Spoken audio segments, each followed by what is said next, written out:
Aalis na ako. Pinulot ni Tessie ang kanyang mga damit. Asahan mo na rin na ito na ang huli nating pagkikita. Dahan-dahang tumayo ang kanyang kasintahan na si Rogelio. Ano bang sinasabi mo? Seryoso ko pa rin ba sa pakikipaghiwalay sa akin? Oo, sigurado na siya. Lalo na at nakahanap na siya ng pagkakataon kay Luis. Pakiramdam niya, ito na ang sagot sa lahat ng dasal.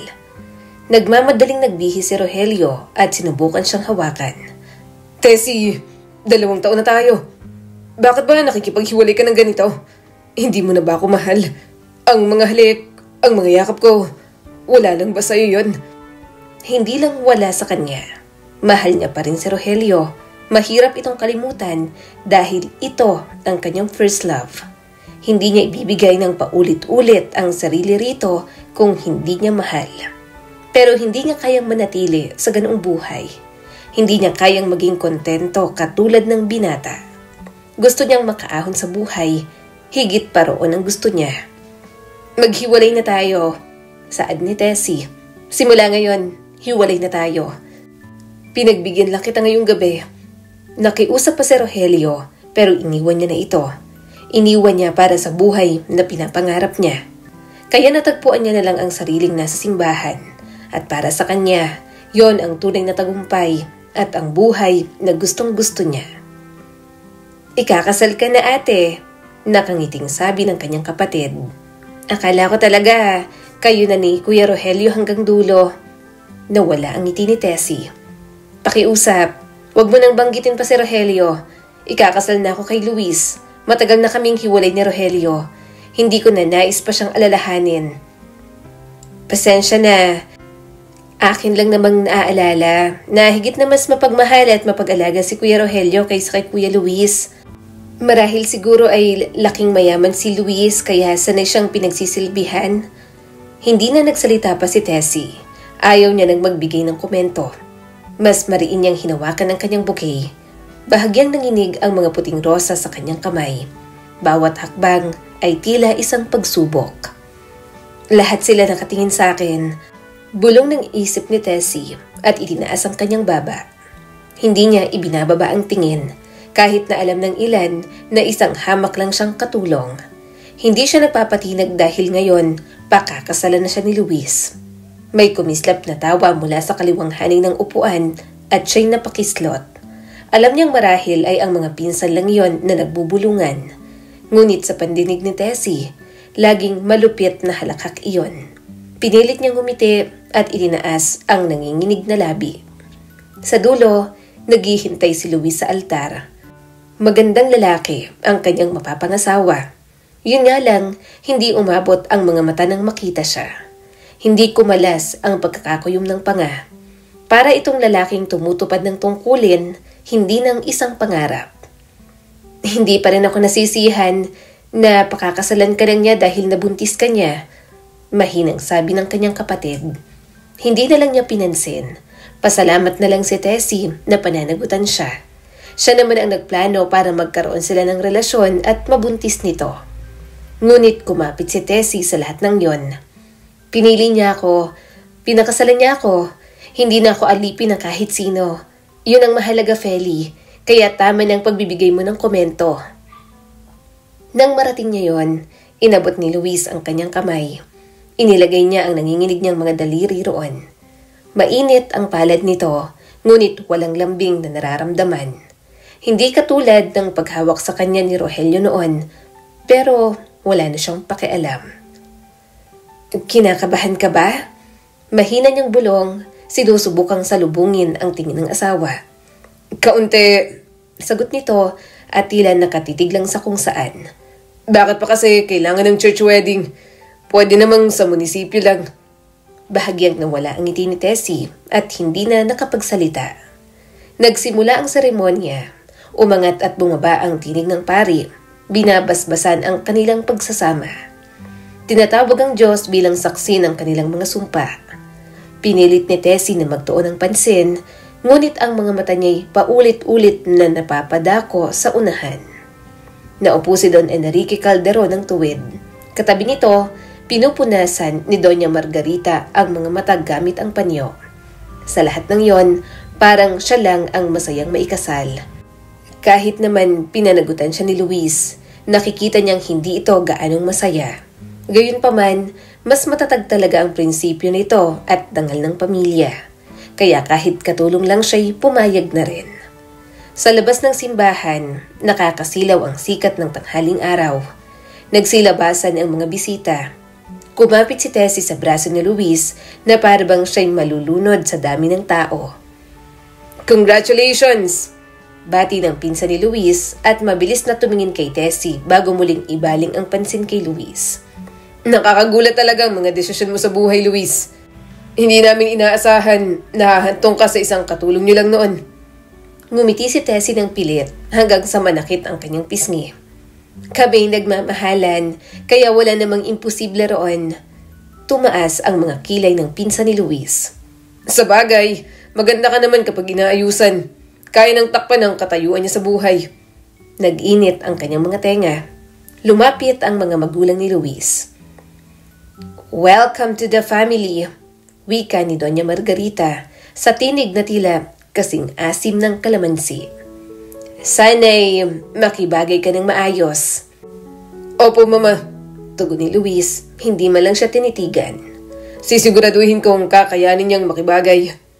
Bahagyang tumango si Don Enrique. Alagaan mo ang aming anak. Maging mabuti ka sanang asawa kay Luis at huwag mo siyang bibigyan ng sakit ng ulo. Opo, Papa, mahina niyang sagot. Habang papalapit sa kanilang mga sasakyan ng pamilya, natanaw ni Tessie ang isang kasambahay na kasama roon bilang alalay. Nakangisi ito, may binalong sa isa pa, saka nagtawanan habang tinatakpan ng bibig. Alam ni Tessie na kahit mga katulong na kasamahan niya noon, nilalait din siya. Dahil hindi niya rin naman maitatago sa mga ito ang pagtrato ng mga Calderon sa kanya. Sa bulwagan ng wedding reception, kumikislap ang mga chandelier sa ibabaw ng mga hapag. Nakasabog ang yaman ng mga Calderon doon. Nasa tabi ni Luis si Tessie sa mahabang mesa para sa pamilya. Gayunpaman, pakiramdam niya ay isa lamang siyang impostor at hirap na hirap makibagay. Lumapit ang isang panauhin kay Luis. Bakit siya? Pwede ka namang pumili ng kahit sino. Maraming babae sa Altan na maaari mong mapusuan. Ngumiti si Luis ng tipid. Siya ang gusto ko. Mahal ko siya kahit maging sino man siya. Pinilit ngumiti ni Tessie. Alam niyang mahal naman siya ni Luis. Pero aaminin niya, hindi yun kasing tindi ng pagmamahal sa kanya ni Rogelio noon. Hindi yun maipagmamalaki na klase ng wagas na pag-ibig, subalit kaya niyang ipagmalaki dahil sa estado ng buhay. Itinaas ni Doña Margarita ang baso para sa isang toast. Para sa anak kong si Luis, sana'y palagi niyang panindigan ang dangal at pamana ng pangalan ng mga Calderon. Kung makapagsalita ang nanay ni Luis, para bang hindi karapat-dapat banggitin ang pangalan ni Tessie. Nagtagay ang mga panauhin, pinilit ni Tessie na itaas din ang sa kanya kahit nanginginig ang kamay. Lumapit si Luis at bumulong sa kanya. Ngumiti ka, huwag mo silang pansinin. Otomatikong kumurba ang kanyang labi. Nang matapos, pumunta na muna siya sa banyo. Inis na inis niyang inihagis ang kanyang panyo at tiningnan ang sarili sa salamin. Ipapakita ko sa kanila, higit pa ako sa isang katulong, magiging isang Calderon ako sa lahat ng paraan. Pagsisisihan nilang pagtingin nila sa akin ngayong araw. Pagkaraan, habang inihahatid siya ni Luis sa kanilang kotse, lumingon si Tessie sa bulwagan. Kumikisla pa rin ang mga chandelier at umaalingaw-ngaw ang tugtugin. Sa kabila ng karangyaan, parang hindi naging kanya ang kasal na iyon. Binuksan ni Luis ang pinto. Pagod ka na? Medyo, mahina niyang sagot. Wala nang ibang sinabi si Luis habang umaandar ang sasakyan. Inilapit ni Tessie ang kamay sa asawa niya. Naghahanap ng init, ngunit hindi kumapit pabalik ang mga daliri nito. Kaya't ibinaling niya na lang ang tingin sa bintana. Pinagmamasdan ang pag-ikot ng mga ilaw ng lungsod. Sa kalooban, mahigpit niyang sinambit sa sarili. Hindi na mahalaga tong lahat. Asawa niya na ako. Bahagi na ako ng pamilyang to. Balang araw, yuyukurin sila sa akin. Pumikit siya at mahigpit ang kapit sa pantasya ng pag-ibig na gustong-gusto niyang makamtan. Ilang araw lang sila sa kanilang honeymoon nang matapos ay bumalik na rin sila. Kaya ngayon nakatindig sa harap ng mansyon ng mga Calderon si Tessie. Halika na, Tessie. Saad ng kanyang asawa, sabay tulak sa mabigat na pintuang kahoy na inukitan. Ito ang ancestral house namin. Dito na tayo titira simula ngayon. Hindi kasi tayo pwede sa Maynila katulad ng dati. Sandaling napuno ng saya ang dibdib ni Tessie nang makita ang napakalaking mansyon. Doon na sila titira, yun na ang kanyang tahanan. Ngunit pabilis na naglaho ang kanyang saya nang bumungad si Doña Margarita sa paanan ng hagdan. Narito ka na pala, anang ina ni Luis. Magalang na yumuko si Tessie. Magandang umaga po, Mama. Mula ulo hanggang paa, sinipat siya ng ginang. Maaari mong ilagay ang iyong gamit sa pintuan ng mga katulong. Sumalungat naman agad ang asawa ni Tessie. Mama, asawa ko siya. Sa kwarto ko siya mamamalagi. Ano po bang sinasabi niyo? Napailing naman ito. Tessie, mag-ayos-ayos ka. At kung maaari, palitan mo na ang mga gamit mo na yan na parang basura. Nagmumukha kang katulong sa tabi ng anak ko. Napakagatlabi si Tessie. Pasensya na po. Nag-init ang mukha ni Tessie. Gusto niyang sumagot, sabihing maayos naman ang kanyang mga damit na hindi kahiya-hiya ang kanyang maleta. Ngunit nauuna nang umakyat si Luis, kaya tahimik siyang sumunod na nakayukong parang bata. Ang mga sumunod na araw ay napunta sa isang ritmo na hindi niya inakala. Maagang umaalis si Luis tuwing umaga. Laging maayos ang bihis papasok sa bangko. Bago lumabas, saglit lamang itong tumatango kay Tessie saka naglalaho sa pinto. Sa gabi, uuwi itong pagod, kung minsan ay hindi na kumakain. Bihira silang mag-usap. Sa hapagkainan, nakaupo si Tessie ng tuwid, nakikinig sa mahabang usapan ni na Don Enrique at Doña Margarita tungkol sa politika o negosyo. Minsan, sumubok siyang magbigay ng komento tungkol sa hirap ng pagbili ng bigas noong nagtatrabaho siya sa Maynila. Ngunit pinutol siya ni Don Enrique. Hindi chisme sa palengke ang paksa. Ang pinag-uusapan ay mga kasunduan sa kalakalan. Saad pa ni Don Enrique.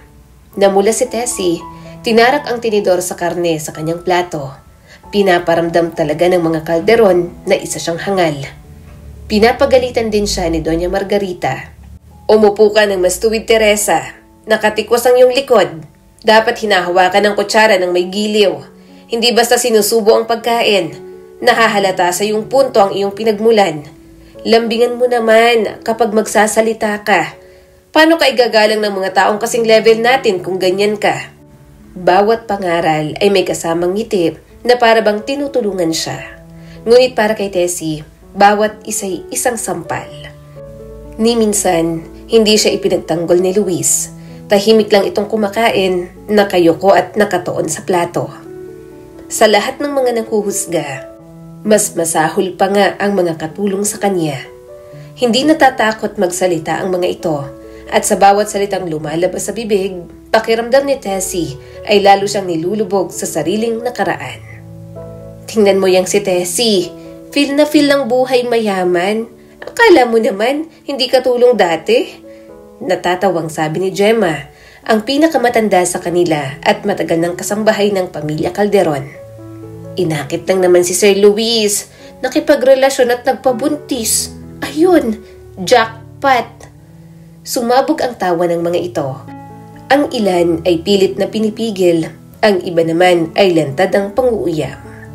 Tumawa rin ang isa, si Marita, na dati rin kasamahan ni Tessie noong nasa kusina pa siya. Kahit bihisan pa ng maganda, kahit humiga pa sa pera, hindi mababago ang katotohanan ng dati siyang katulong.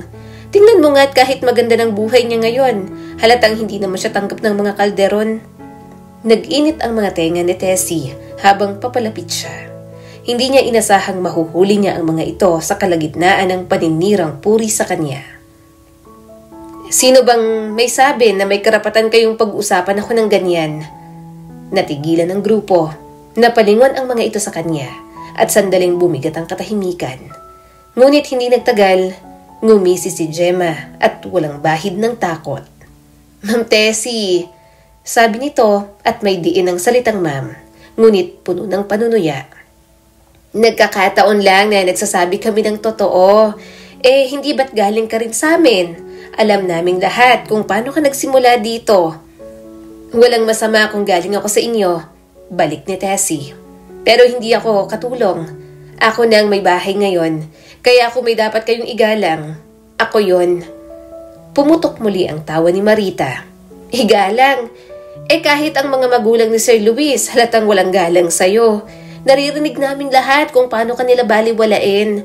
Pati sa mga pagtitipon, halos hindi ka naman pinapansin. Kung sila mismo hindi katanggap, bakit kami?" Parang kutsilyong tumama ang bawat salita. Totoo yon, ramdam niyang kahit nakaupo siya sa mesa ng kalderon, hindi siya kailanman kabilang. Ngunit ngayon, harap-harapan yung inuungkat ng mga dati niyang kasamahan. "Hindi niyo alam ang lahat," mariin niyang sagot. Pilit na pinatitibay ang tinig. "Pinili ako ni Luis at ako ang asawa niya. Hindi na ako kailanman babalik sa dati." Sumabat si Pilar, ang pinakabata sa mga kasambahay. "Pinili ka ba talaga? O napilitan dahil buntis ka na?" Nagtilian at nagtawanan ng iba na para bang nanonood ng isang palabas. Nanginginig ang kamay ni Tessie, ngunit hindi niya ipinakita ang panghihina. "Wala kayong karapatang husgahan ako. Mga trabahador lang kayo dito." "Trabahador nga kami," balik ni Gemma at ngayon ay nakatayo na. "Pero kahit trabahador, may dangal kami. Hindi kami kailangan gumamit ng katawan para makaakyat sa buhay. Saka ano may bahay? Hoy, kahit pinakasalan ka ni Sir Luis, ang don at donya pa rin ang masusunod dito." Napasinghap si Tessie. "Lumalampas na kayo sa dapat niyong sinasabi. Kung hindi niyo ako kayang igalang bilang asawa ng amo niyo, pwede kayong lumayas. Ngayon din." Nagbulungan ang grupo, ngunit walang gumalaw. Ngumisi si Marita at nakahalukip-kip. "Hindi kami aalis. Hindi mo rin naman kami kayang paalisin. Hindi naman ikaw ang nag-hire sa amin at nagpapasweldo. Mas matagal din kami sa'yo na naging katulong. Ang totoo, Tessie, alam namin hindi mo hawak si Sir Luis. Alam namin kapag nagalit siya, ikaw ang unang mawawala at hindi kami." Para siyang binuhusan ng malamig na tubig. Ayaw niyang tinatamaan siya ng katotohanan iyon. Ilang beses na siyang napapagalitan ni Luis sa simpleng pagkakamali, sa maling salita sa hapag, sa hindi pagkakaintindi ng asal ng mayayaman. Samantalang ang mga katulong na yon, na ilang taon nang kasama ng mga kalderon, tila halos bahagi na ng pamilya. "Hindi totoo yan," pilit niyang tugon. "Ako ang asawa. Ako ang..." "Asawa sa papel," putol ni Gemma. "Pero sa puso ng mga kalderon, isa ka pa rin katulong. At sa amin, kahit anong bihis mo, kilala ka namin. Hindi mo matatakasan ng nakaraan mo." Sumabog muli ang tawanan. Sa puntong yon, parang umikot ang buong paligid kay Tessie. Gusto niyang sumigaw, gusto niyang sampalin ang mga ito, ngunit tila ba natatalo siya ng sariling hiya. Nagpupuyos ang damdamin ni Tessie. "Tandaan niyo to. Bago man ako sa posisyon ko ngayon, hindi ibig sabihin na wala akong kakayahan. Darating ang araw na ako ang masusunod dito. Kung magpapatuloy kayo sa paninirang puri sa akin, gagawa ako ng paraan para siguraduhin na wala na kayong lugar sa pamilyang to. At kapag nawala ang trabaho nyo, tingnan natin kung sino ang tatawa." Sandaling natahimik ang lahat. Nagpalitan ng sulyap ang mga kasambahay. Ngunit bago pa muling makasagot, tumalikod si Tessie at mabilis na tinatahak ang pasilyo pabalik sa kanyang silid. Habang naglalakad, ramdam niya ang mga matang nakasunod sa kanya. Mga matang nagsasabing hindi natitinag ang mga ito. Pagdating sa kanyang kwarto, isinara niya ng malakas ang pinto. Kumakabog ang dibdib niya at doon na bumagsak ang kanyang katawan sa kama. Napaiyak siya ng walang tunog at pilit na pinipigil ang paghagulgol. Hindi na ako babalik sa dati. Hindi na ako matatalo. Ako ang asawa ni Luis. Ako ang may karapatan dito, mga walang hiya." Ngunit sa likod ng isip niya, umuukit pa rin ang mga salitang binitiwan ng mga katulong. Mga salitang kahit anong lakas niyang itanggi, sumasalamin sa takot na matagal na niyang itinatago. Na kahit anong gawin niya, sa mata ng lahat, pati sa sarili niya, si Tessie ay mananatiling isa pa ring katulong. Subalit ang pangarap na siya ang masunod, mukhang hindi matutupad. Bunso kasi ng mga Calderon ang asawa niyang si Luis. May mga ate ang mga ito na sina Amelia at Celia. "Mga anak, nandito na kayo!" Bulalas ni Doña Margarita. Napangiti naman si Amelia. "Hi, Mama!" Yumakap si Celia. "Nakakapagod po ang biyahe, Ma." Pinagmasdan ni Tessie ang mga ate ni Luis. Magaan ang yabag ng mga ito nang pumasok. Parehong nakabihis ng maayos at nakapusod ang buhok. Taglay ng mga ito ang tindig ng mga babaeng alam ang lugar sa mundo nang walang pag-aalinlangan. "Tessie!" Magiliw na bati ni Amelia. Yumuko ito upang halikan si Tessie sa pisngi. "Maligayang pagdating. Sa wakas, natutuwa kaming dinala ka na ni Luis dito. I'm glad na nakilala ka na namin. Pasensya na at wala kami sa kasal mo. May ibang commitments na rin kasi kami that time." Ngumiti si Celia at kumislap ang mga mata. "Maganda ka ngayon. Nakita ko ang larawan mo. Mas maganda ka pala sa personal. Bagay sa'yo ang damit na yan." Ngumiti si Tessie ng pilit. "Salamat." "Nakakasanayan mo na ba dito?" Tanong ni Amelia at umupo sa tapat niya. Oo, unti-unti." Sagot niya naman. "Mabuti naman," ani Celia. "Kung may kailangan ka, payo, tulong o kahit makakausap lang, pwede kang lumapit sa amin. Gusto naming maramdaman mong bahay mo rin ito." Banayad ang tinig ng mga ito at taos-puso ang ngiti. Malayong malayo ang ugali ng mga ito kay Doña Margarita. Ngunit nanikip ang dibdib ni Tessie at napairap nang siya na lang mapag-isa. Payo? Tulong? Iniisip ba nilang mangmanga ko? Na naawa sila sa dating katulong na naging asawa ng kapatid nila? Mga plastic. Kinagabihan, umuwi si Luis. Sinalubong ni Tessie sa pinto ang kanyang asawa at sabik na makapagsalita. "Dumating ng mga kapatid mo." Tumango si Luis habang inaalis ang sapatos. Nagustuhan ka nila?" "Oo naman, mababait palang mga ate mo," sagot ni Tessie. Yun lang ang naging pag-uusap nila bukod sa pagbubuntis niya. Pagkatapos noon, nagpahinga na lang ang kanyang asawa. Mayaman sila, marangya ang buhay niya dahil kay Luis. Gayunpaman, magmumulto ang nakaraan at kaligayahang tinalikuran niya noon. Umiingay ang sala ng pamilya Calderon sa halo-halong usapan. Kalansing ng mga baso at sa mabangong amoy ng inihaw na karne mula sa labas. "Ngayon na raw ipapakilala ni Ate Celia ang mapapangasawa niya?" Tanong ni Tessie kay Luis. Marahang tumango si Luis. "Oo, ang totoo. Ayaw ni na mama at papa sa lalaki pero wala silang magagawa sa desisyon ni ate. Talagang pinaglaban ni Ate Celia. Kahit nga simpleng tricycle driver lang. Mas matanda rin ng 7 taon si Ate Celia sa mapapangasawa niya. Hinayaan na lang ni na mama at papa. 40 na si ate, kaya hirap na siyang mag-asawa." Bahagya namang gumisi si Tessie. Hindi niya alam kung bakit natutuwa siya na may kapintasan din naman pala ang mga kapatid ni Luis. Siguro dahil masyado siyang naiinggit na halos mukha ng perpekto ang mga ito. Kaya sa tuwing nakikita niya, hinahanapan niya palagi ng mali. "Teka, Luis, saan ka pupunta? Samahan mo ko," saad ni Tessie. "Alam mo namang wala akong kilala rito." "Huwag ka na lang tumayo dyan para hindi ka gumawa ng kahiyahiyang bagay." Wala siyang nagawa nang iwanan siya nito. Hindi niya pa man napigilang maging emosyonal. Sana pala ay nagpaiwan na lang siya sa bahay at inalagaan ang panganay nila. Mabilis nang nahila ng asawa niya papunta sa kaibigan nito. Naiwan si Tessie mag-isa. Bahagyang tumatango kung may bumabati, ngunit sa kabuuan, tila hindi napapansin.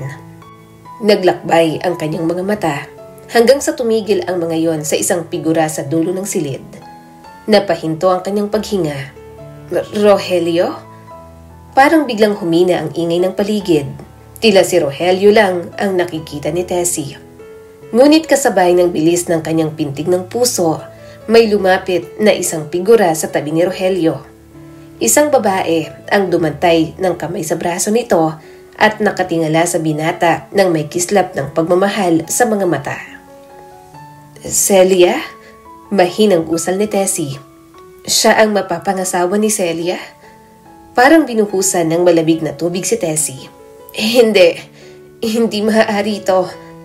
Parang nilamukos ang sikmura niya habang pinagmamasdan ang kamay ni Rogelio na banayad na pumapatong sa likod ni Celia. Tumawa si Celia sa binitiwang biro ng mapapangasawa habang nagniningning ang kanyang mga labi. Tessie? Nagulat siya sa tinig ni Celia. Naroon si Celia, papalapit at si Rogelio ay kasama nito. Bahagyang bumuka ang bibig ni Tessie, ngunit walang lumabas na salita. Tessie! Ulit ni Celia, sabay hawak sa kanyang mga kamay. Natutuwa akong nakarating ka ngayong gabi. Eto nga pala ang aking mapapangasawa. Siya si Rogelio. Parang kampanang umalingaw-ngaw sa loob ng kanyang ulo ang salitang mapapangasawa. Sumuliyap si Rogelio sa kanya. Isang kisap mata na may kumislap na pagkilala sa mga mata nito. Pero hindi katulad noon, wala na siyang nakikitang sakit at pagsusumamo roon. Magandang gabi, Tessie. Mahinang bati nito sa bayuko. Pinilit ni Tessie ang isang ngiti. Magandang gabi rin. Nakangiti si Celia na walang kamalay-malay. Alam kong halos magkasing edad lang kayo, pero sana tawagin mo pa rin siyang kuya. Natawa naman si Rogelio. Hindi ako sanay tawagin kuya. Pinisil ni Tessie ang mga kamay para hindi manginig. Binabati ko kayo, hangad kong maging masaya ang inyong pagsasama. Salamat, tugon ni Rogelio at tanging kay Celia na lang ang mga mata. Nang lumapit ang dalawa upang bumati sa iba pang bisita, nanatiling nakaupo si Tessie. Mula sa kabila ng silid, pinagmamasdan niyang tumawa si Rogelio sa sinabi ni Celia. Lambing ang nakapinta sa mga mata nito. Si Celia naman, nakasuot lamang ng simpleng bestida na kumikislap sa kasiyahan na hindi niya kailanman nasilayan noon sa babae. Bawat titig, bawat ngiti ay parang asin sa sugat ni Tessie. Pagkatapos ng hapunan, palihim na tumungo si Tessie sa veranda upang lumanghap ng sariwang hangin. Sumandal siya sa balustre, mabigat ang dibdib sa inggit at inis. Tessie! Mahinang tinig ni Rogelio. Mabilis siyang napalingon. Anong ginagawa mo rito? Nananadya ka ba? Matagal na tayong hindi nagkita. Anong yung tingin sa akin? Mahal ka pa rin hanggang ngayon? Sa tingin mo ba ay mamahalin pa kita pagkatapos ng ginawa mo sa akin? Marahan itong sabi. Nanuyo ang lalamunan ni Tessie at napahiya. Kung ganon, bakit si Ate Celia pa? Ang dami-daming babae dyan. At talaga? Mas matanda sa'yo ng 7 taon? Ano, sugar mommy mo siya? Okay lang na mukha ng nanay kasi mayaman naman? Tumawa ng may panunuya si Rogelio. Huwag mo akong itulad sa'yo. Ano bang tingin mo? Pag-aaksayahan kita ng oras para maghigante. Mahal ko si Celia. Mahal na mahal. Higit pa sa naging pagmamahal ko sa'yo. Nakilala ko siya at nagkaroon ako ng damdamin sa kanya na hindi ko alam na may kaugnayan ka. Kaya tigilan mo yung pag-iisip mo na may mga plano ako rito. Dahil ang tanging plano ko lang, pakasalan si Celia at mamuhay kami ng payapa. Hindi ko hangad ang yaman nila. Hindi ako katulad mong gahaman. Kumurot ang puso niya sa mga sinabi nito. Hindi siya makapaniwalang maririnig yon mula sa lalaking nagmahal sa kanya ng totoo. Pero ano bang magagawa niya? Totoo naman yon. Gahaman siya at makasarili si Tessie. Kaya lang kita kinausap kasi ayoko ng issue. Seryosong saad ni Rogelio. Ayokong malaman pa nila na may ugnayan tayong dalawa. Ayokong maging magulo para sa amin ni Celia. Total, ikaw din naman ang nagpasok sa sarili mo sa ganyang buhay. Namumuo ang mga luha ni Tessie. Hindi niya akalaing makakaramdam siya ng pagsisisi. Maganda ang ayos mo, sabi pa ni Rogelio. Ibang-iba ka na sa dating Tessie. Mukha ka ng mayaman. Yan ang pangarap mo, hindi ba? Napakasimpleng salita. Ngunit parang mas malalim pa sa kahit anong insulto iyon. Nilunok niya ang kirot. Manahimik ka na lang. Masaya ako, Imporma ni Rogelio. Masaya ako kay Celia. Kaya wag mong bahiran ng mga ideya na akala mo'y tungkol sa'yo. Dahil ang tanging rason lang kung bakit ako nandito, walang iba kundi si Celia lamang. Muling nanikip ang dibdib ni Tessie.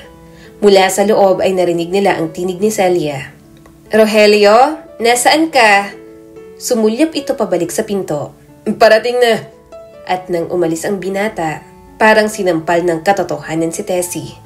Tinalikuran siya nito para sa ibang babae.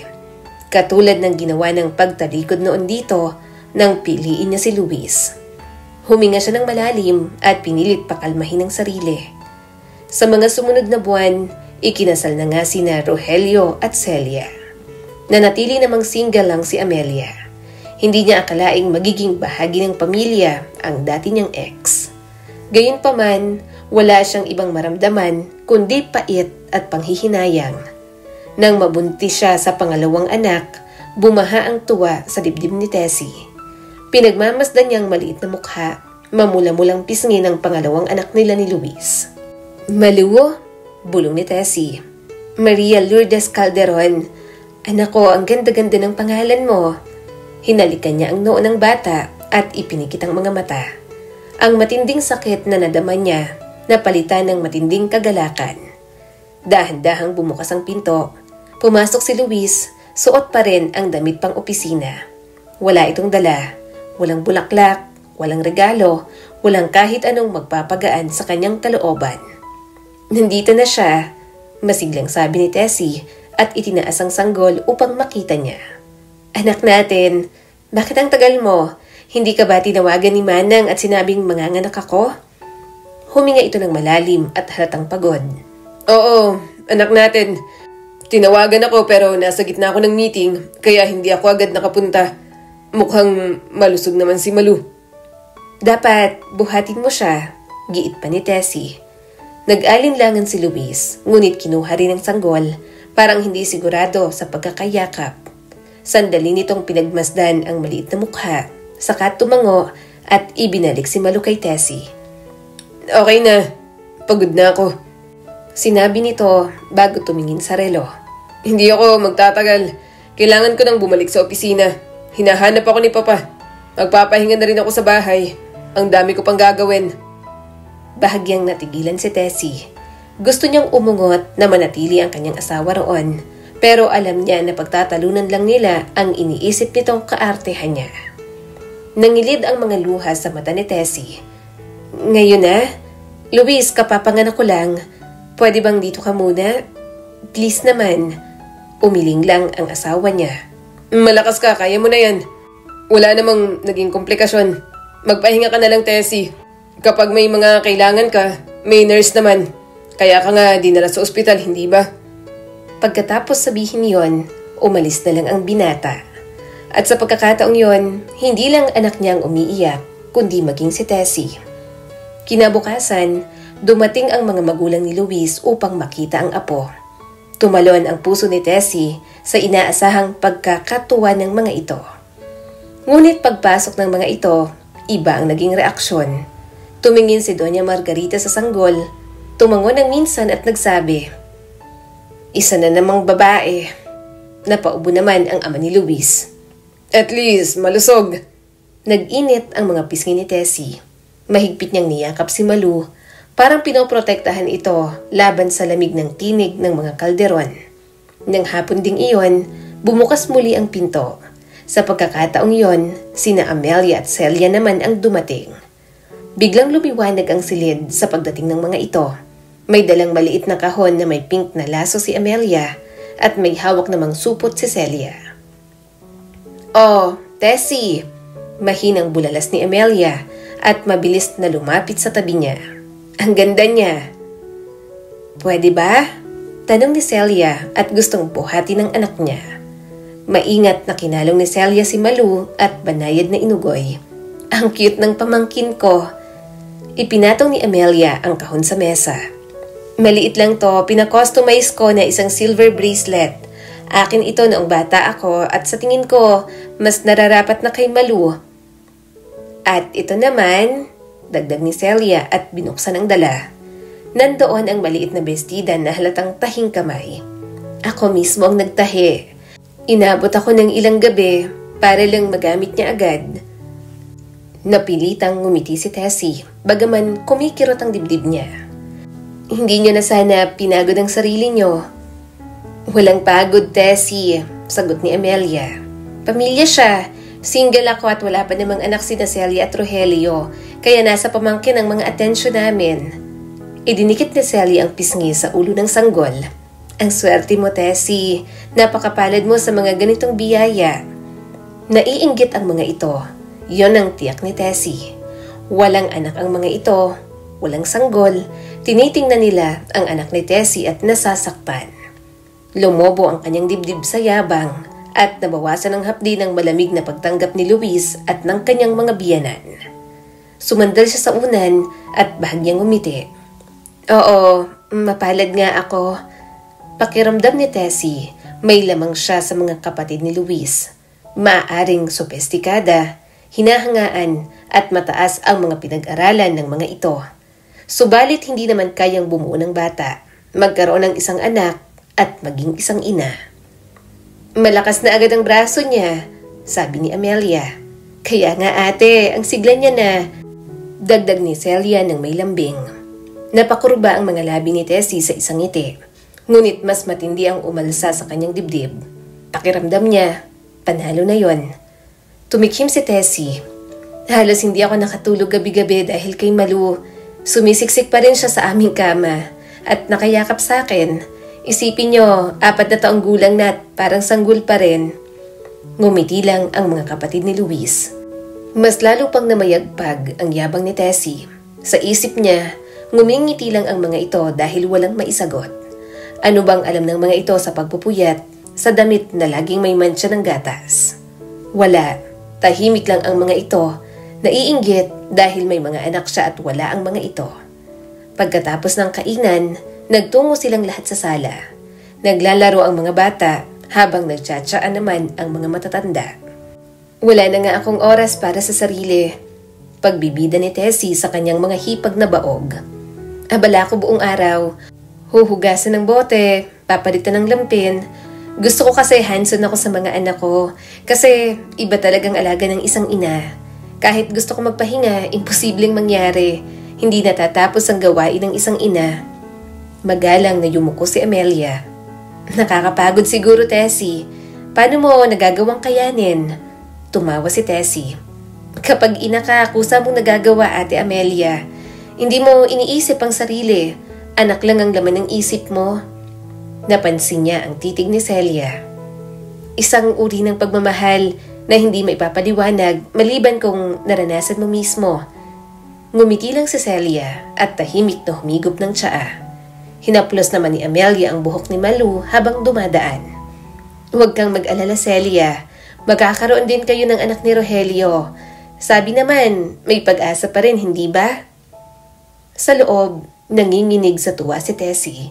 Kinakaawaan niya ang mga ito. Tama nga ang iba. Walang taong perpekto. Walang taong ibibigay ang lahat sa kanila. Pero ang yabang ni Tessie, mawawala sa pagdating ng isang bibi sa buhay ng mga Calderon. Sinang batang kasama ni Rogelio at Celia? Tanong ni Tessie sa kanyang asawa. Nagkibit balikat si Luis. Hindi ko alam, pero mukhang giliw na giliw maging si Amelia. Ang bata ay 6 na taong gulang lang siguro. Maayos na nakatirintas ang buhok at may nakataling maliit na laso sa dulo. Mahigpit nitong hawak ang kamay ni Celia at ang mga matay maingat na nagmamasid sa paligid. Eto si Lina, anunsyo ni Celia at ang tinig ay puno ng sigla. Anak na po namin siya ngayon ni Rogelio. Inampun po namin. Sumiklab ang kasiyahan sa buong silid. Maingat na pumalakpak si Amelia. Ang mga magulang ni Luis na kadalas ay seryoso at tahimik, biglang nagpakita ng interes. Maging si Luis na madalas ay parang anino lang sa mga pagtitipon, biglang tumuwid sa pagkakaupo. Siguro dahil mahal na mahal si Celia ng mga Calderon, Kaya lahat ng gagawin nito, gustong-gusto ng mga ito. Bahagyang yumuko ang bata. Magandang hapon po. Ay, ang bait! Masiyang sabi ni Amelia at yumuko para kausapin si Lina. Maligayang pagdating, Lina. Napakabait mong bata. Ako na ang ninang mo. Say, Tita Ninang. Tita Ninang? Usal ni Lina. Kumaway naman ang ina ni Luis. Halika rito, iha. Gusto kitang makilala. Nagngalit ang ngipin ni Tessie. Tiningnan niya sina Jana at Malu na hindi gaanong malapit sa mga lolo at lola nito. Pero ang ampon na dinala ni Celia, walang pagdadalawang isip na tinanggap. Hindi niya rin matanggap, gayong babae rin naman si Lina. Bahagyang natawa si Luis. Ang bait naman ang anak mo, ate. Hindi malikot katulad ng ibang bata.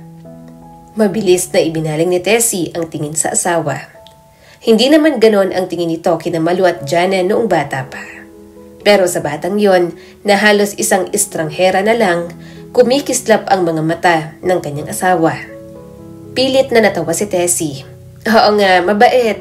Pero normal lang naman sa bata ang maging malikot, hindi ba? Simula ng araw na yon, nakita ni Tessie na magiliw ang lahat kay Lina. Sa ampon na si Lina, na dapat ay isang sampid lang naman. At naiinis siyang binabaliwala ang kanyang mga anak na totoo namang mga kalderon. Parang tuwang-tuwa ka sa batang yon, biglang sabi ni Tessie kay Luis at hindi na nakapagpigil na magsalita. Tumingin si Luis. Sweet naman siya. Kita naman ang lahat. Sweet? Estranghera siya. Nakalimutan mo na ba yon? Wala siyang dugong kalderon. Pero ang mga magulang mo, mga kapatid mo, parang milagro ang tingin sa kanya. Napabuntong hininga si Luis. Matagal nang nais ni Ate Celia ng anak. Ngayon ay masaya siya. Alam mo namang mahal na mahal ni na mama at papa ang ate. Hindi ka ba natutuwa para sa kanya? Natigilan si Tessie habang hawak ang suklay. Matutuwa? Kapag ipinagyayabang niyang batang yan na parang kapantay ng mga anak ko? Sina Malu at Jana ang tunay na anak. Ang kadugo nila. Ibinaba ni Luis ang binabasa at malamig ang tingin sa kanya. Mag-ingat ka, Tessie. Pamilya na si Lina ngayon. At kung hindi mo siya kayang tanggapin, mas masama pa ang sinasabi mo nun tungkol sa'yo kaysa sa kanya. Kasi wala namang ginagawa sa'yo ang bata. Pero bakit ganyan ang inis mo? Tumagos ang mga salita at tumalikod si Tessie. Maging si Luis, mas handang ipagtanggol ang anak ni Celia kaysa sa sariling dugo. Ganon na ba kababa ang mga tingin ng mga ito sa kanya? Pinisil niya ng mahigpit ang suklay. Hindi ko hahayaang palitan nila ang mga anak ko. Hindi ako papayag na palitan nila ako. Lumipas ang mga linggo at ang presensya ni Lina ay lalo lamang lumaki. Parang aninong bumabalot sa mundo ni Tessie. Sa bawat pagtitipon, ito ang hinahangaan. Isang hapon, dumating si Amelia, dala ang mga bagong libro para kay Lina. Mahilig siyang magbasa, baka maging guro din siya balang araw. Nanigas ang panga ni Tessie. Mga libro? Sa edad niyang yan? Ibigay mo na lang yan sa mga anak ko, ate. Tumawa naman si Amelia. Magkakaibang bawat bata. Alam mo naman si Jana ayaw magbabasa. May Down syndrome siya. Si Malu naman, alam mo mas gusto ang outdoor activities kaya hindi ko binibilhan ng mga libro. Magkakaiba. Pero para sa kanya, hindi ganoon ang trato ng mga kalderon sa kanyang mga anak. Magkakaiba dahil ang ibig sabihin, mas magaling ang ampon ni Celia. Kaya ang frustration ni Tessie napupunta sa mga anak, lalong-lalo na kay Malu. Mama, napapagod na po ako magbasa. Pwede po bang maglaro na lang ako sa labas? Tanong ni Malu. Sinamaan niya ito ng tingin. Hindi pwede. Wala kang natututunan, umayos ka. Kailangan mong maging matalino, maganda, sopestikada at mapagmamalaki ng pamilya. Hindi ka pwedeng para kang patomboy-tomboy dyan. Umayos ka. Hindi na nga maaasahan ang ate mong mongoloid, ganyan ka pa. Mama, pangit si Jana? Tanong sa kanya ni Jana. Tipikal na tanong nito kapag nagtataas siya ng boses. Napairap naman ito. Oo, pangit ka. Tingnan mo nga yung itsura mo sa salamin. Hindi ka namin kamukha. Kaya huwag ka na rin pasaway. Tumulo ang mga luha ni Jana at napayuko na lang. Nang ipinanganak niya si Jana, sobrang hindi niya matanggap na may Down syndrome ito. Hindi niya ito maipagmalaki sa kalderon kahit na sobrang sweet pa sa lahat. Nang ipinanganak niya si Malu, masaya siyang normal ito at maganda. Yun nga lang, babae, kaya ayaw ng mga kalderon. Idagdag pang pasaway na lumalaki ang kanyang pangalawa, kaya hindi magawang maipagmalaki ng pamilya Calderon. Pero minsan, naiisip ni Tessie na baka kahit magkaroon pa siya ng anak na lalaki, mananatiling ayaw ng mga Calderon. Ayaw ng mga ito dahil galing sa kanya. Ayaw ng mga ito dahil dati siyang katulong. Ganoon din naman ang turing kay Rogelio na asawa ni Celia. Gayunpaman, wala namang pakialam si Rogelio sa yaman ng mga Calderon. Hindi rin ito umaasa sa asawang si Celia. Hindi katulad ni Tessie na umaasa sa marangyang buhay ng mga ito. "Mama, tama na po," umiiyak na sabi ni Malu habang pinapalo niya ito. Naiinis na binitiwan ni Tessie ang stick. "Malu, anong sinabi ko sa'yo? Sabi ko mag-aral ka. Pero malalaman ko nag-cutting classes ka. Dahilan kung bakit mababa ang grado mo." Matindi ang pag-iyak ni Malu. "Sorry po ma, hindi ko na po uulitin. Hindi na po." Dahil doon, lumaking malayo ang loob ng mga anak niya sa kanya. Maging kay Luis, hindi rin naging malapit ang mga ito. Kaya nga kapag nakikita niyang nilalambing ni Celia ang mga anak niya, naiinis talaga siya. "Mama, ganda daw po ako, sabi ni Tita Ninang Celia." Nakangiting sabi ni Jana at ipinakita ang buhok na pinatirintas nito kay Celia. "Ang pretty ko daw po, Mama." Naiinis na tiningnan ni Tessie ang buhok ng kanyang panganay na anak. Ayaw niya sa lahat ang pinapakailaman ng mga hipag niya, lalo na si Celia ang mga anak niya. Kaya tumayo siya at marahas na tinanggal ang pagkakatirintas ng buhok ni Jana. Agad na tumili ang anak niya at nagsisigaw habang umiiyak. "Tumahimik kang mongoloid ka!" Bulalas niya kay Jana. "Abnormal ka na nga. Kung ano-ano pang sinasabi mo. Ano? Natutuwa ka sa Celia na yon? Gusto mong siya na lang ang mama mo?" Malakas na umiyak si Jana nang makita ang kanyang buhok. Nagsisipa ito sa sahig. Hindi katulad ni Malu, mahirap patigilin sa pag-iyak si Jana. Pero wala na siyang pakialam. Maya-maya ay tumayo si Jana at bigla siyang kinurot. Napasigaw si Tessie sa sakit. "Aray! Baliw ka talagang mongoloid!" Tumakbo palabas si Jana. Hinabol niya naman ito, pero hindi niya naabutan nang sumalubong si Rogelio dito. Agad na nag-aalala si Rogelio at binuhat ang anak niya. "Anong ginagawa mo sa anak mo?" Gulat na tanong ni Rogelio at nasa tabi nito ang ampon na si Lina. Napairap naman si Tessie. "Wala kang pakialam. Dinidisiplina ko lang ang mga anak ko. Ang tigas ng ulo ng mongoloid na yan." "Mongoloid?" Hindi makapaniwalang tanong ni Rogelio. "Ganyan ka na ba talaga? Anak mo tinatawag mong ganyan? Ikaw dapat ang unang nagpoprotekta sa anak mo pero ganito ang ginagawa mo." Naririndi na siya kay Rogelio. Wala siyang pakialam sa mga paninermo nito. Kinuha niya ang anak at itinulak ang lalaki. "Huwag mong pakialaman ang pagpapalaki ko sa mga anak ko. Wala kang karapatan." Mariing sabi ni Tessie bago tinalikuran ang mga ito.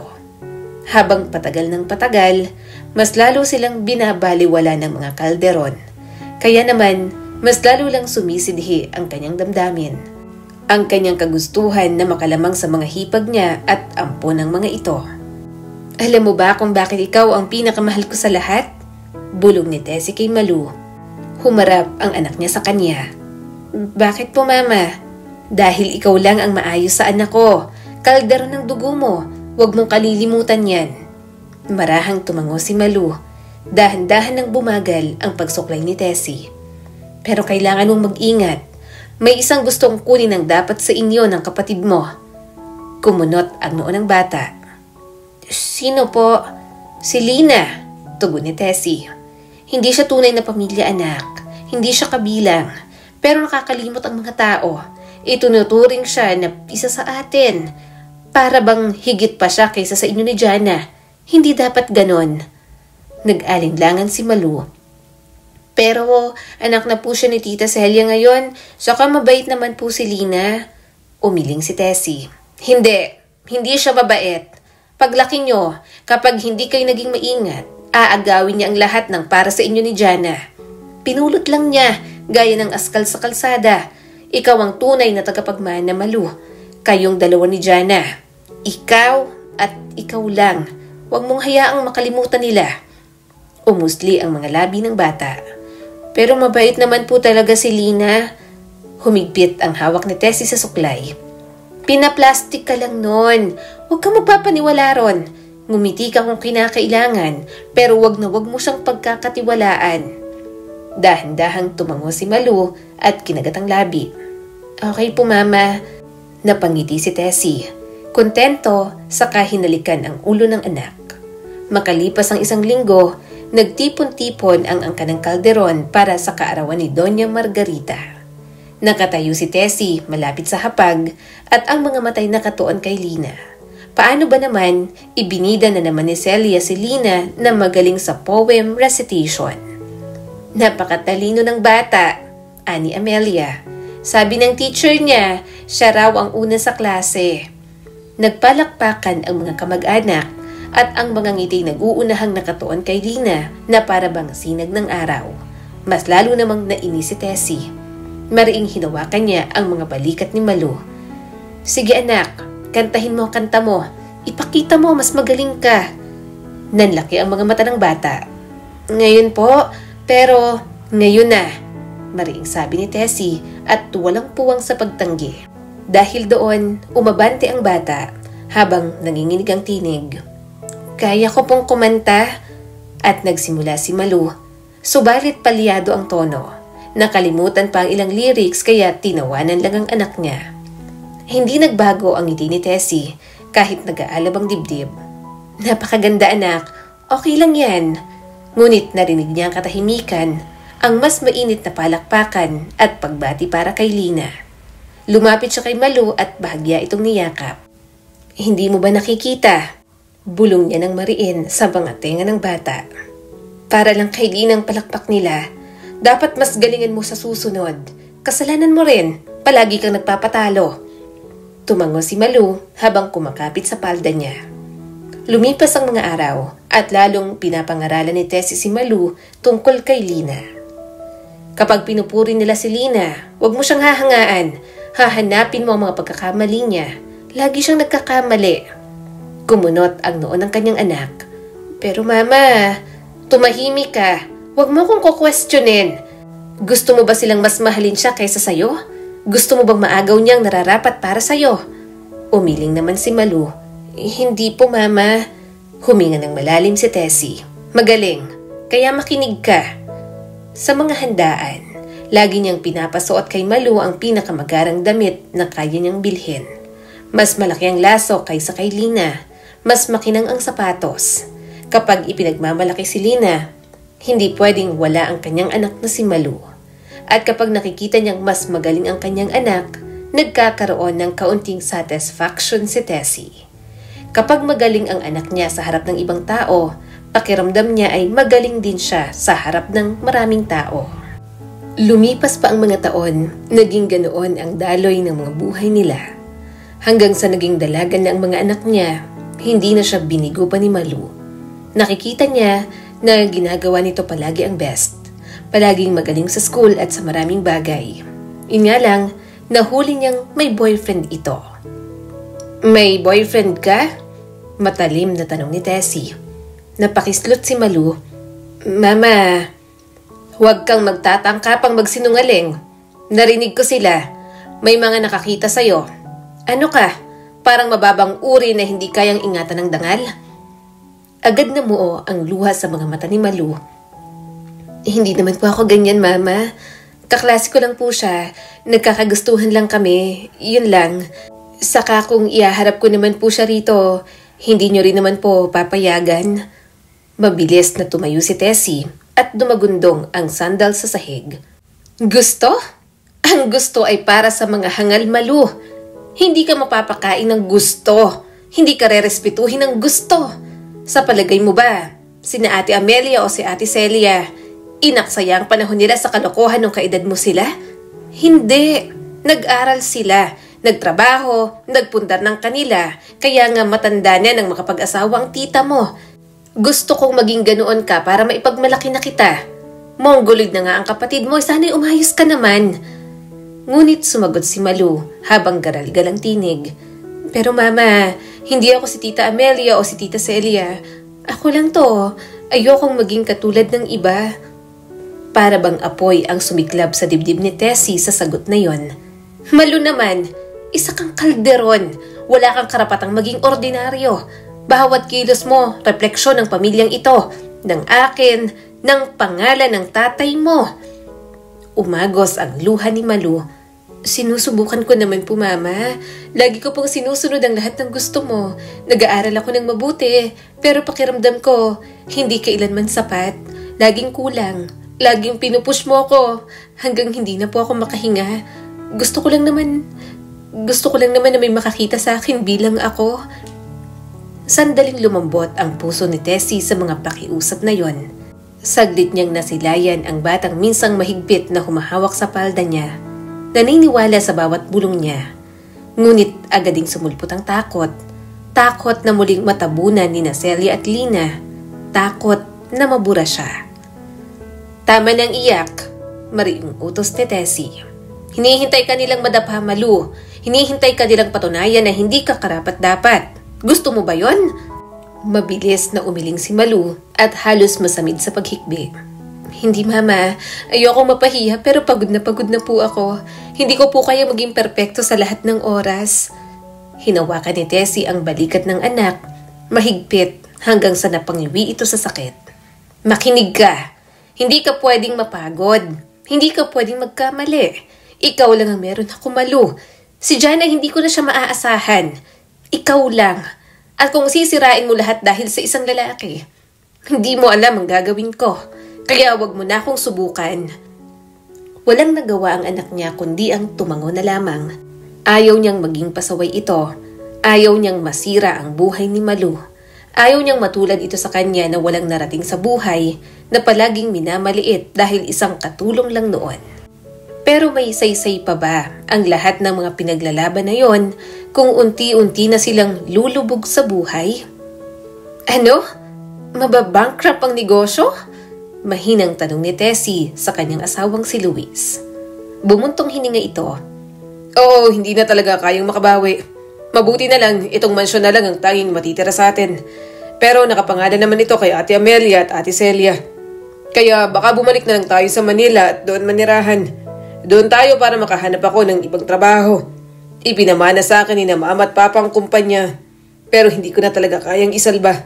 Mabuti nga't pumayag sina Ate Amelia at Ate Celia na makasama sa pangbayad ang ilang lupaing nakapangalan rin sa kanila. Nanghina na lang siya sa mga narinig. Ayaw isipin ni Tessie na seryoso yon. Pero nang nakikita niyang nagtatanggal na ng mga kasambahay at talagang naghahanda na sila papuntang Maynila, alam niyang wala ng saysay para makipagkompetensya pa. Mag-iingat kayo ron, Luis, saad ni Amelia. Dumalaw kayo rito taon-taon, mamimiss namin ang mga pamangkin namin. Tumango naman si Luis. Oo ate, pupunta kami rito taon-taon. Tiningnan ni Tessie sina Celia at Lina. Kung tutuusin, mas marami pa ring pera at ari-arian ang mga ito. Kaya pakiramdam niya, mas lamang pa rin ang ampon ng mga kalderon kesa sa kanyang mga anak. Nang makalipat sa Maynila, malaking adjustment ang nangyari sa kanila. Hindi naman siya nagrereklamo. Sanay siya sa hirap, saka hindi naman sila sobrang naghirap.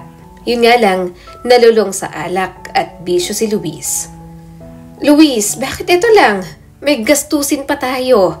Imporma ni Tessie nang mag-abot ng budget si Luis sa kanya. May babayaran pa akong tuition fee ni Malu. Saka yung mga therapy ni Jana. Alam mong hindi natin pwedeng ipagpaliban yon dahil nga nagiging malala ang behavior niya. Nang tumagal-tagal, tuluyan niya na rin naintindihan si Jana. Nahihirapan ito na sabihin ang mga gusto o kailangan. Kaya hirap na hirap sila rito. Hindi siya perpektong ina, pero sinusubukan niya naman araw-araw. Alam niyang toxic siya pero pinipilit niya pa rin maging maayos. Lalo na at nag-downgrade na naman ang mga buhay nila. Nilagok na muna ni Luis ang alak. Ano ba? Ang laki-laki na niyan. Nagre-reklamo ka pa? Kung masyado ng mahal ang mga therapy sessions ni Jana, di itigil na. Kahit naman anong gawin mo dyan, ganyan pa rin yan. Hindi na magbabagong itsura niyan. Unahin mo na lang ang mga tuition fee ni Malu. Napakagatlabi si Tessie at hindi na nakapagsalita. Noon, siya ang malupit kay Jana. Kung ano-anong tinatawag niya sa panganing nila. Pero sa paglipas ng panahon, unti-unti na siyang nakakaunawa at naawa na kay Jana. Kaya ang marinig yon mula sa kanyang asawa, pakiramdam niya'y gano'n na rin ang naparamdam niya sa anak nila noon. Hindi niyo po ba ipapatherapy si Jana? Tanong ni Malu habang nag-aaral ito. Umiling naman si Tessie habang nagtitiklop ng mga damit. Hindi na. Ayaw na ng papa ninyo. Dagdag lang daw sa gastusin. Wala rin naman daw mapapala sa kapatid mo. Suminghap si Malu. Sinabi po yun ni Papa? Oo. Hindi na ito muling nagtanong pa. Marahil ay wala na rin namang naisip si Malu na pwedeng tanungin. Ayaw na rin masyadong isipin ni Tessie. Wala naman siyang magagawa sa desisyon ni Luis. Ito ang may pera sa kanila, ang tumutustos sa kanilang mga pangangailangan, kaya wala siyang karapatang magreklamo pa ng matindi. Yun nga lang, habang pinagmamasdan si Jana, naiisip niyang lumalaki na ito at mukhang lalaki pa na hindi niya alam ang patutunguhan. Sa pagkakataong yun pa lang, naaawa na siya kay Jana kapag sakaling tumanda na siya. Katulad ng gustong mangyari ni na Amelia at Celia, taon-taon ay bumabalik nga sila sa mansyon. Namimiss rin naman kasi ng mga ito ang pamangkin. At kahit mataas ang pride ni Tessie, hindi niya maitatangging ang mga ito ang madaling lapitan kapag pinapagamot nila si Jana. Dapat hindi na kayo nahihiya sa amin. Kapag tungkol sa mga pamangkin namin, alam nyo naman hindi kami nagdadalawang isip. Saad ni Amelia. Marahan na lang tumango si Tessie. Pasensya na, nakakahiya rin naman kasi. Ngumiti naman si Celia. Ayos lang na humingi ka sa amin ng tulong kapag ang mga pamangkin namin ang pinag-uusapan. Alam nyo naman ni Luis na mahal namin niyang sina Malu at Jana. Maya-maya'y nagsimula na silang kumain. Kapag bumibisita sila sa lugar na yon, palagi silang magiliw na tinatanggap ng kanyang mga hipag. Parang doon, nakakapagpahinga siya. Kahit kamag-anak lang naman sila, tinuturing silang mahalagang bisita. May mga pagkakataon na na-appreciate ni Tessie ang kabaitan ng dalawa. Hindi niya kailanman naramdaman sa mga ito na hindi siya bahagi ng pamilya. Gayunpaman, bumabalik lang ang inggit na parang natutulog at gumigising lang kapag may pagkakataon. Mahal, ako na dyan. Maupo ka na. Ako na ang kukuha ng juice. Nakangiting saad ni Rogelio kay Celia. Napangiti naman ang hipag niya. Salamat, mahal. Papa, pakuha din po ng cheese sa ref, please. Saad naman ni Lina. Tumawa naman si Rogelio. Oo, anak. Hindi niya na mahal si Rogelio. Sa tagal na ng mga nangyari, wala nang nararamdaman si Tessie dito. Gayunpaman, hindi niya maiwasang manghinayang. Hindi niya maiwasang magkumpara. Dahil habang pinagmamasdan niya sina Celia at Rogelio bilang mag-asawa, alam niyang hindi sila gano'n ni Luis sa isa't isa. Pinilit na lang niyang umiwas ng tingin. Wala rin naman magagawang mabuti sa kanya. Wala na siyang ibang maramdaman kundi pait at pagsisisi sa mga bagay na pinanghihinayangan niya. Lumipas pa ang mga taon na naging ganoon ang buhay ni Tessie. Wala ng kompetisyon, wala ng gaanong bagay na kailangang patunayan. Gayunpaman, ang lahat ng tinuro at tinatak ni Tessie sa isipan ni Malu, mukhang tuluyan ng tinanggap nito.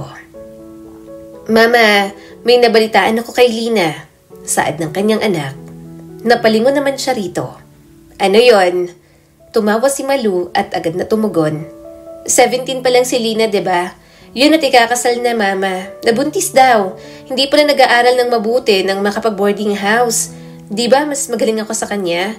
Nagkaroon ako ng boyfriend nun pero hindi ako nabuntis. Mahina ang isang yon. Nakita ni Tessie ang pride at yabang sa mga mata ng kanyang anak. Para bang sa wakas, may natalo na ito at napatunayan sa buhay. Dahil lang naging ganoon ang buhay ng ampon ng mga Calderon. Kaya naman, hinayaan niya na lang. Sa bawat panahong dumadaan, unti-unting nagbago ang takbo ng mga buhay nila. Nakagraduate na si Malu, nagkaroon ng trabaho at nagkaroon ng boyfriend. Si Luis naman, tumigil na sa pagtatrabaho at sa bahay na lang nila. May pensyon na naman kasi ito at palagi ring nagpapadala sina Amelia at Celia ng pera sa tuwing may bentahan ng mga lupa. Tumatanda na rin si Tessie, pero sa tuwing tinititigan niya ang kanyang asawa, nagkakaroon pa rin siya ng pagsisisi. Dahil sa mga pangarap niya, hindi ganoong buhay ang kanyang naisip. Bakit tumawag ang ate Amelia? Tanong ni Tessie sa kanyang asawa. Napabuntong hininga naman ito. Wala na raw si Rogelio. Na-stroke na raw. Inaasahan tayo ron para makiramay hanggang libing. Inaasahan na naman ni Tessie na lahat ng tao darating ang araw na mamamayapa.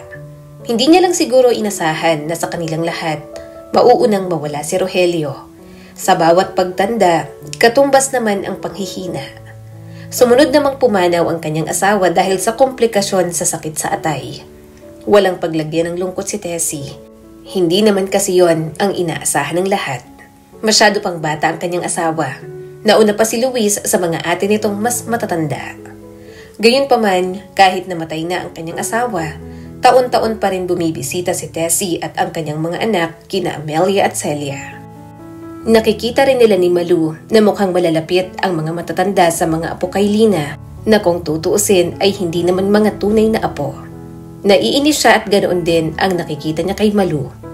Nakakainis ang Lina na yon, napairap si Malu. Porke nasa pader ng mga tita, siya palagi ang nandun. Mama, alam mo bang wala namang trabaho ang isang yon? Maging ang kanyang asawa. Pero alam mo kung anong source of income nila? Yon at ang mga pinagbebentahan ng mga lupa ni Tita Celia. Naiinis din doon si Tessie. Ayaw niyang makinabang ang ampon na si Lina sa kayamanan ng mga kalderon. Gayunpaman, wala naman silang magagawa. Legally adopted ni Celia si Lina. Tapos, parami sila ng parami ng anak doon ng asawa niya. Hayahayang buhay. Nakakainis talaga. Samantalang ako rito nagtatrabaho. Huminga ng malalim si Tessie. Hayaan mo na at mauubos din naman yon. Isa pa, mas magandang may trabaho ka at nakakakilala ka ng mga taong kasing level mo. Si Lina hanggang doon na lang sa probinsyang yon. Ikaw, marami ka pang magagawa. Saka wala naman tayong magagawa doon.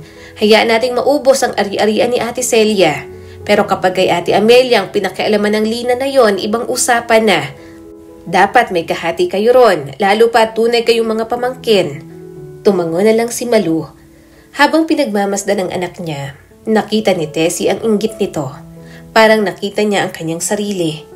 Hindi lang lumaban ang naituro niya kay Malu, pero kundi mukhang inggit din na mahirap ng gamutin. Hindi niya ito dinidiktahan pa, pero parang hinubog niya na ito sa isang taong ayaw malamangan. Nang tumuntong sa edad na 25 si Malu, nakapag-asawa ito ng isang accountant. Nakilala nito sa trabaho. Nagkaroon ng 2 anak na sina Bibo at Ninya. At kasama nila sa bahay ang mga ito. Okay lang naman sa kanya dahil ayaw niyang maiwan sila lang 2 ni Jana ang naroon. Ang arte naman itong mga anak mo, Malu. Saad ni Tessie nang minsan niyang turuan ang mga ito sa gawaing bahay. Malalaki na sina Bibo at Ninya. Alam kong kinuha niyo yung si Nena para may katulong tayo dito. Pero iba pa rin na may alam sila sa gawaing bahay. Ayokong mahirapan sila katulad mo na nahirapang mag-adjust noon nang umalis tayo sa mansyon. Mas magandang may alam sila sa gawaing bahay. Survival skills at basic skills yon. Tumango naman si Malu na pagod mula sa trabaho. Opo mama, pagsasabihan ko. Saka pagsabihan mo yung mga anak mo sa pagsagot-sagot. Dagdag pa ni Tessie. Nahihirapan akong intindihin kapag dire-diretso ang English. Tinatalikuran ko na lang. Bahagya na lang natawa si Malu. Kahit na pumanaw na si Luis, nagkaroon ng asawa at mga anak si Malu, patuloy pa rin ang taon-taon nilang pagbisita kina Amelia at Celia. Pero kapag nakikita ni Tessie ang 7 anak ni Lina na mas malalapit sa mga hipag, naiirita na lang siya.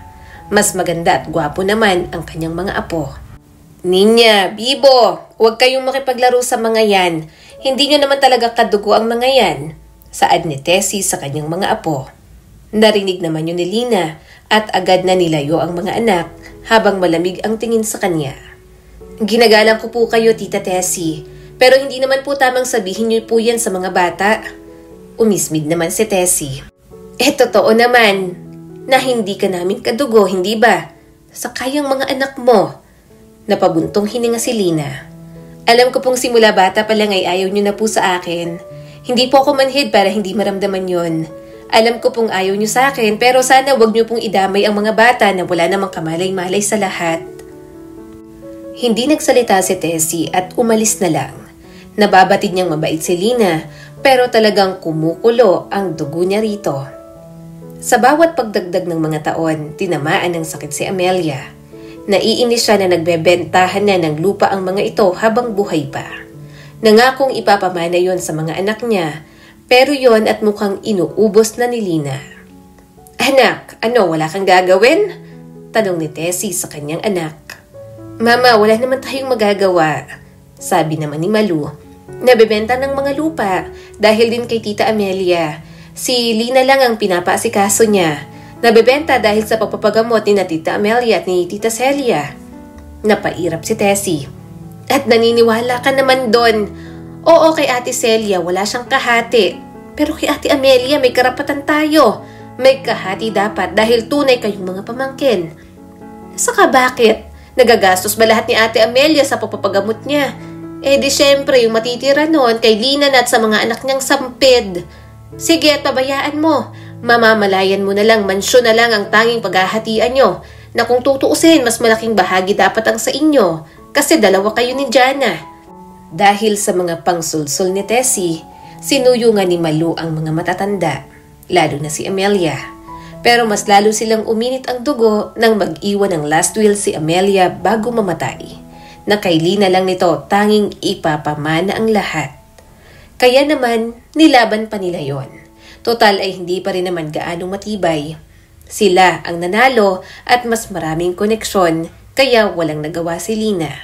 Kahit buhay pa si Celia, sinasabihan niya na si Malu na i-pressure si Lina na ibenta nila ang mansyon. Bakit ba ibebenta agad? Naiinis na tanong ni Lina. Hindi ba pwedeng hintayin na muna hanggang sa mamatay ang mama? Napairap si Malu. Pwede naman kayong kumuha ng ibang bahay kapag nabenta to. May buyer na at sayang yon. Isa pa, sinabi ko na nga na kailangan ko ng pera, di ba? Hindi na ako makakapaghintay. Wala nang nagawa si Lina nang ibenta ng mga ito ang mansyon. Palagi na rin kasi talagang ginugulo ni Malu. Nagkaroon ng hinanakit si Celia pero wala naman siyang pakialam. Kay Amelia naman ang mansyon na yon at hindi rito. Anong pagkagahaman ninyong dalawa? Puno ng hinanakit na tanong ni Celia. Anong ginawa ko para ganito ang gawin ninyo? Nasa pangalan na ng mga anak mo ang mansyon. Atat na atat kayong ibenta. Ang tanging hiling ko lang, dito na rin mamatay katulad ng ate at ng asawa ko. Pero gusto nyo nang maibenta ito. Umiwas ng tingin si Tessie. Mali ko sa inyo ni Malu. Hindi ko naman hawak ang desisyon niya. Saka tama lang naman na i-claim ni Malu kung ano ang sa kanila ni Jana. Ilang beses namang nakinabang niyang ampun mo at ang mga anak niya. Bakit? Hindi ba deserve ni Lina? Si Lina ang nag-alaga sa aming dalawa habang tumatanda kami ng ate. Hindi nga kami na-question ni Lina. Ikaw pa na walang karapatan? Agad na uminit ang kanyang ulo. Anong sinabi mo? Nanginginig ang panga ni Celia. Wala kaming ibang ginawa ng ate kundi maging mabait sa iyo at maging mabait sa mga anak niyo ni Luis. Para sa amin ay pamilya ka na. Kahit na pakiramdam namin, iba mo kaming tinuturing. Tinanggap ka namin at hindi ako kailanman nagbago ng pakikitungo sa iyo kahit na nalaman ko pang nakaraan niyo ni Rogelio. Agad natigilan si Tessie. Alam niyang matagal na yon, pero isa ang pag-iwan kay Rogelio sa mga desisyong pinagsisisihan niya ngayon. Naging tapat sa akin si Rogelio. Alam ko na iniwan mo siya para sa kapatid ko. Kasi ang gusto mo, marangyang buhay, hindi ba? Giit pa ni Celia. Wala kang alam. Napailing naman ito. Sapat na ang alam ko para malaman na hindi ka rin naman naging mabuting asawa sa kapatid ko. Noong una nagtataka pa ako kung bakit hindi ka magustuhan ng mga magulang namin. Naisip ko na siguro hindi ka lang nila matanggap dahil dati kang katulong. Pero napagtanto kong ikaw pala talaga mismo ang problema. Sa ugali mo at sa pagkatao mo ang problema. Nanginginig sa galit si Tessie. Sinasabi mo bang wala akong kwentang tao? Sa'yo nang galing yan at hindi sa akin. Tumaas ang mga kilay ni Celia. Hangad na naming hindi na sana namin kayo makita pa. Ayokong magsalita pa ng kung anong masama laban sa'yo, pero naghihintay lang ako ng karma para sa'yo. Dahil ngayon pa lang, alam kong hindi ka na magiging masaya.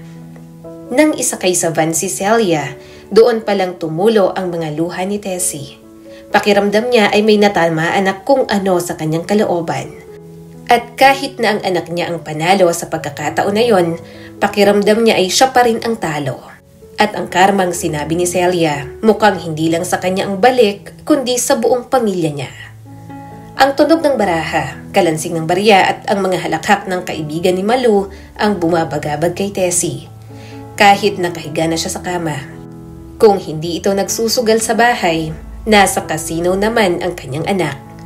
Gabi-gabi nang umuuwi ng late si Malu.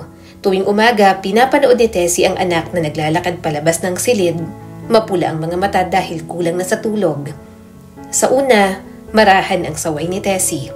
Malu, anak, huwag kang palaging gabi-gabi na nasa labas. Pamilya mong unahin mo at hindi ang sugal. Pero iwinasiwas lang ni Malu ang kamay. Mama, hindi mo naiintindihan. Negosyo to, lahat kumikita dito, makita mo. Madodoble ko ang mana ko kay Tita Amelia. Mas maginhawa pang buhay natin. Alam mo naman ma, hirap na ako maghanap ng trabaho pagkatapos kong magkaroon ng anak at patigilin ni Carlo sa pagtatrabaho. Ngunit walang dumating na panalo. Sa halip, unti-unting dumating ang mga singsing na nakasanla, mga bayaring nahuhuling bayaran, at maliit na utang na parang patak ng tubig na lumaki na at naging baha. Lola, may pera ka ba? Tanong ng kanyang apong si Bibo. Wala pa po kasi si Mama. May kailangan po akong project sa school. Napabuntong hininga siya. Mabuti na lang at meron pa akong pera. Pinadala ng kapatid ko. May pension kasi yun at palagi akong hinahatian. Mahal na mahal kasi nun ang tita Jana ninyo. At nagpapadala siya para may panggasto si Jana. Magkano bang kailangan mo, apo? 1,000. Umawang ang bibig ni Tessie. 1,000 ay ang laki naman, apo. Napangiwi naman si Bibo. Mahal po kasi talaga sa school namin, Lola. Binigyan niya pa rin ang kanyang apo.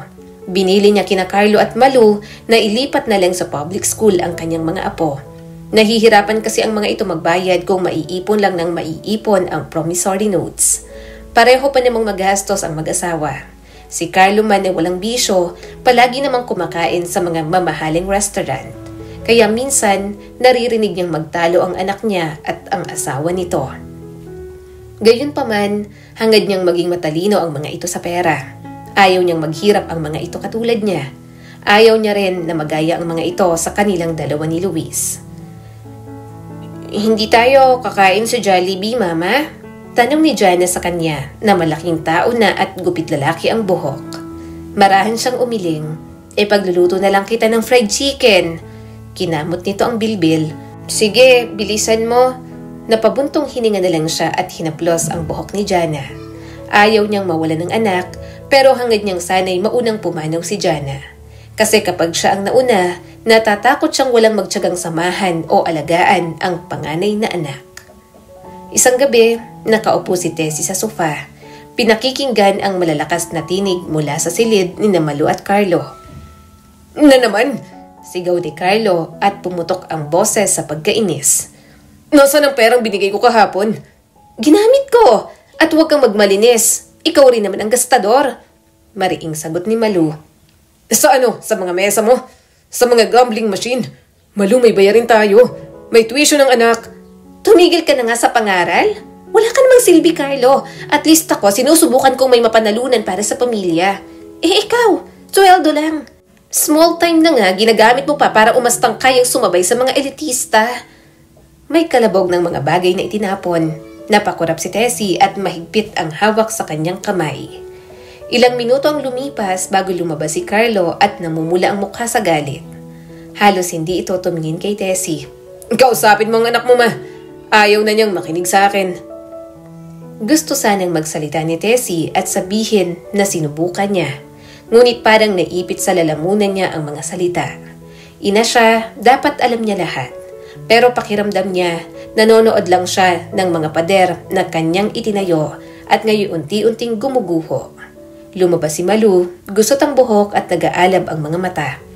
"Wag mo akong tingnan ng ganyan, ma. Hindi ako..." Mahinahong tugon ni Tessie. "Akala mo hindi ko nakikita? Ang awa mo? Ang panghuhusga mo? Hindi ako mahina. Hindi ako bumabagsak. Kailangan ko lang ng panahon." Lumipas ang mga linggo, naging buwan, pinanood ni Tessie na unti-unting naglalaho ang lahat ng dating mayroon sa bahay na yon. Nalulong sa sugal si Malu na dumarating na sa puntong nagbebenta na ito o nagsasangla ng pwede. Isang gintong pintas mula sa ina ni Luis, isang antik na aparador na galing pa sa mansyon. Maging ang piano na minsang hinangaan ni Celia noong bumisita, ibinenta na rin ito. Bawat pagkakataon, tinatanong niya, "Malu, nasaan ang singsing mo? Ipinasanla ako, huwag kang mag-alala ma, babalik din yan pag natapos ng susunod na laro." Ngunit wala nang bumalik. Isang hapon na maulan, narinig ni Tessie ang huling pagtatalo. "Tama na, Malu." Mahinang ngunit matatag na wika ni Carlo. May maleta na sa tabi ng pintuan. "Hindi ko na kayang mabuhay ng ganito." Kumapit si Malu at halatang desperado. "Carlo, wag! Hindi mo ako pwedeng iwan. Magbabago ako. Nangangako ako na..." "Narinig ko na yan ng daang beses." Iwinasiwas ni Carlo ang kamay. "Bawat piso, bawat kasinungalingan, bawat kahihiyan, kinaya ko. Pero tapos na. Hindi ko nasisirain ang sarili ko kasama ka. Magsusustento pa rin ako sa mga bata pero hanggang doon na lang." "Duwag!" hiyaw ni Malu habang nangingilid ang luha. Lumingon si Carlo kay Tessie na nakatayo sa pasilyo. Nanginginig ang mga kamay niya na nakasapo sa dingding. Parang may naisabihin pero sa halip ay tumalikod na lang ito. Lumabas sa ulanan at hindi man lang lumingon. Bumagsak si Malu sa sahig at humagulgol. "Anak!" Nilapitan ni Tessie si Malu. "Lumayo ka!" Itinulak ni Malu ang ina at muntik nang madula si Tessie. Mabuti na lang at napahawak siya sa dingding. "Kasalanan mo rin to." "Kasalanan ko?" Nanginginig na tanong ni Tessie. "Anak, hindi kita tinuruan magsugal. Paanong naging kasalanan ko?"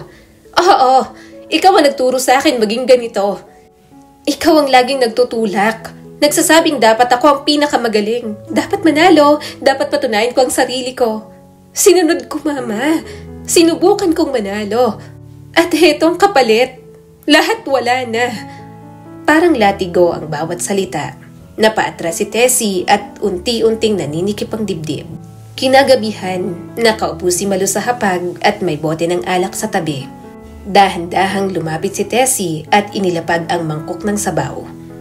"Kumain ka na anak, kailangan mo ng lakas."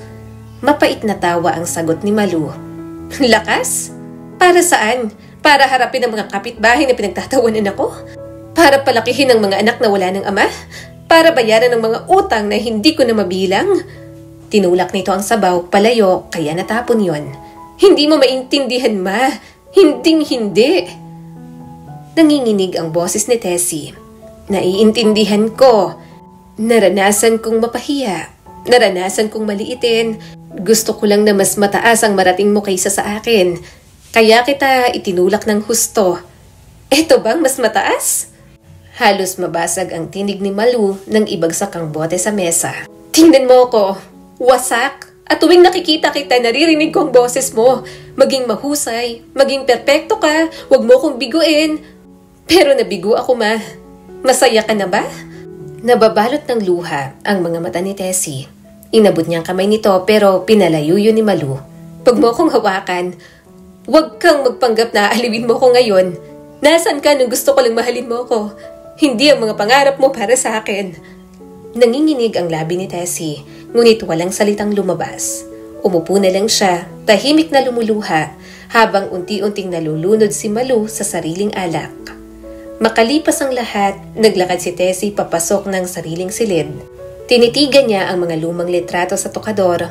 Si Luis, Jana, sina Amelia at Celia, ang pamilyang minsan niyang kinainggitan.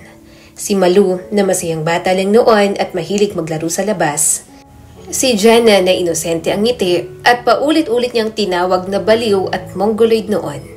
Idinantay niya ang noo sa salamin. Sorry sa inyong lahat. Lalong dumilim ang mga araw. Madalas na hindi umuuwi si Malu at kung makauwi man, mapungay ang mga mata at nanginginig ang mga kamay. Ang mga bata umiiwas dito at mas pinipiling kumapit kay Tessie. Sa palengke, narinig ni Tessie ang bulungan. Sayang si Malu, maganda pa naman, pero sinira ng sugal. Parang ina niya, masyadong ambisyosa. Parang tinik ang bawat salita. Ngayon lang niya naramdaman na hindi niya kayang itaas ang ulo laban sa chismis. Pumipiga ng husto ang kahihiyan sa kanya. Isang gabi, sinubukan ni Tessie muli. Malu, anak, mahinahon niyang simula. Hindi pa huli, maaari ka pang magsimula ulit. Iwanan mo ang sugal para sa mga anak mo. Tutulungan kita. Sabay tayong babangon.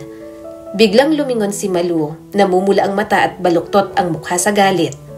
Tigilan mo na, Mama. Tigilan mo ng pagpapanggap na alam mo ang pinakamabuti. Laso ng bawat salita mo sa akin. Sinira mo ko. Naririnig mo ba? Sinira mo ko. Parang sinampal si Tessie. Napaatras siya habang nanginginig. Paulit-ulit na naninikip ang kanyang dibdib sa tuwing sinasaktan at sinasagot siya ni Malu. Nagkulong si Malu sa kwarto at malakas na isinara ang pinto. Naiwan si Tessie sa sala na umiiyak na lang.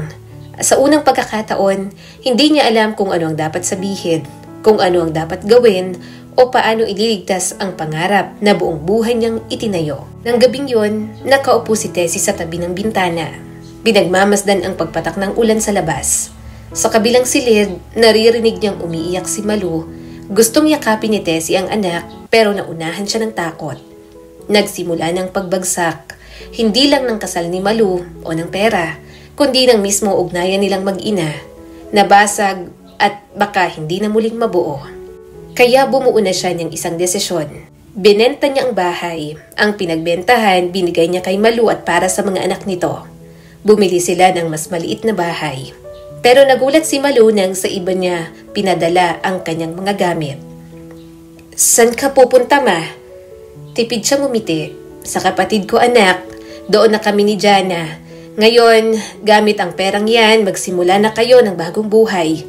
Alam kong galit ka sa akin. Nasaktan kita noon kaya nasasaktan mo na ako ngayon. At naiintindihan ko yon. Naiintindihan ko, anak. Pasensya na. Hindi ako naging mabuting anak. Hinubog kita sa paraang hindi nakabuti sa sarili mo at sa ibang tao. Patawarin mo sana ako. Umiwas ng tingin si Malu at bumagsak ang mga luha. Tipid na lang na napangiti si Tessie.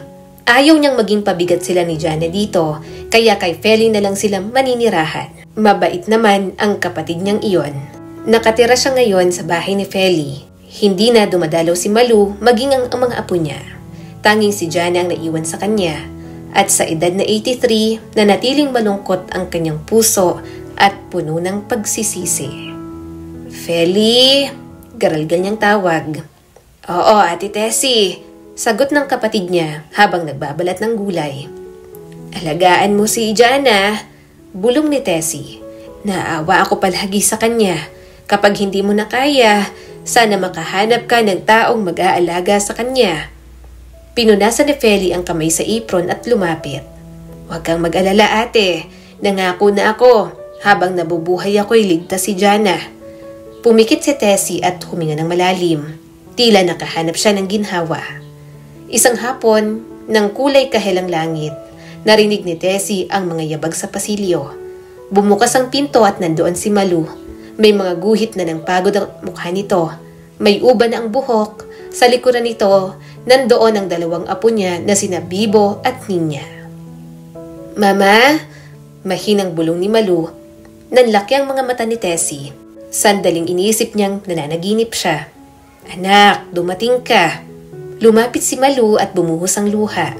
Lumuhod ito sa tabi ng kama at hinawakan ng malamig na kamay ng ina.